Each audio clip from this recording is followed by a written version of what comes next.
नाज़रीन, अगर आपका नज़ला रुकता नहीं है और नज़ला बंद होता नहीं है, मुसलसल आप नज़ला रहता है आपको, नज़ला आपके नाक से गले में जाता है, गले से फिर आपके जिगर के ऊपर गिरता है, इसको केरे की बीमारी बोलते हैं। आपको नज़ले की कोई भी शिकायत है तो इंशाअल्लाह ताला सिर्फ़ 1 से 2 दिन के अंदर आपका नज़ला बंद हो जाएगा। अगर इस नुस्खे को 1 हफ़्ता इस्तेमाल करेंगे, इंशाअल्लाह ताला दोबारा आपको नज़ला नहीं होगा।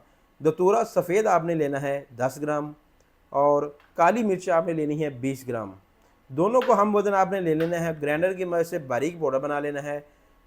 250 मिली का कैप्सूल सुबह और शाम नीम गर्म दूध के साथ लेना है। नज़ला, केरा, खांसी, खुश्क खांसी हो, तर खांसी हो, नज़ला रुकता ना हो, आँखों से पानी आता हो, नज़ला कानों में जा रहा हो, सिर्फ़ 2 दिन के अंदर आपका नज़ला ठीक हो जाएगा।